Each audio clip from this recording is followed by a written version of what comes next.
Obviously, the turnover bug was the dagger for you guys today, and players said that it was just trying to find those spots and trying to find the passes. But what, just from a first glance, what are some other things that kind of stood out to you outside of the turnover bug that you guys can work on?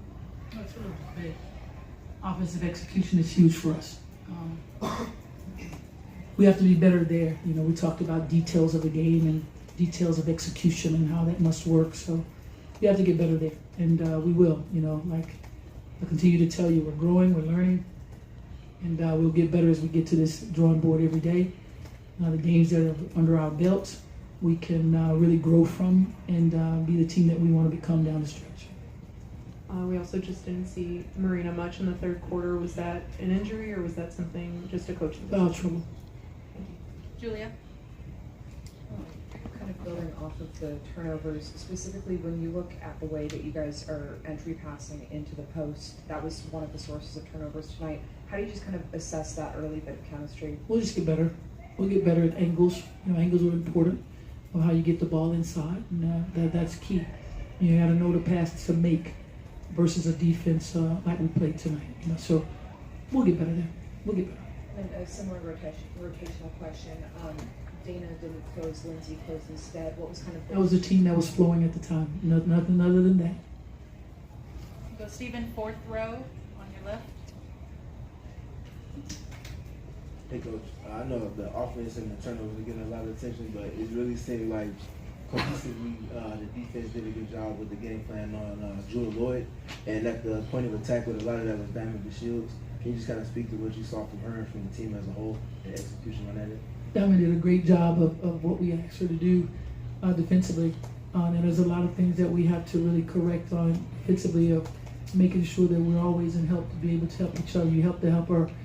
So we got to correct a lot of those things. But when you talk about Diamond and the job that she did tonight against an incredible basketball player in Jewel, we're pretty pleased where we are, where she is, especially getting on the floor playing against a player like that. Knowing how important pace is and pushing the pace is to this team, what is your message when a team like the Storm are mucking things up and slowing things down? How do you get your team to regroup in those moments? Well, this is a good thing that we can go back and take a look at what we didn't do against the Loads. They're a very good team of loading. They were a really good team of harassing. As you could tell, Marina had someone on her against her every move she made. So that's an adjustment that we would have to make to try to get shake Marina loose. So they did a really good job there. But we'll go back and take a look and we'll make those adjustments because we're going to see a lot of that. Olivia, then Chris. Hey Coach, obviously the loss tonight, but Angel got her first double-double of her WNBA career. What have you really seen from her these past couple of weeks as she adjusts to playing professionally? I say this all the time, she's competitive. That's it. She wants to compete and she does it. She knows that everyone sees her as a rookie, but she just sees herself as a player. I'm just a player in this game who's trying to get better every single day, playing against some of the best in the world. So it gives her an opportunity to see what it's like here and to grow, to be better every single time. But she's going to compete every night. Chris. Coach, I asked before the game about playing this Storm team that has a lot of experienced guards, and you just want to see your team compete. How would you assess the competitiveness, especially coming from 19 down, cutting to 5? We could have been better. The energy we had at the end, we can have at the beginning. That's the important piece. But the one thing I love about this team is we're never going to give up, no matter what. We're going to fight to the very end, and that I can be really quite pleased with. To see that, and that we can build off of. We can take that positive and move into practice tomorrow and take that into the game. Coach, third row on your left. Coach, Elizabeth, another game in double figures, had 4 rebounds in the fourth quarter. Can you just speak to the importance of her on both ends of the floor for your guys' success? She anchors things for us.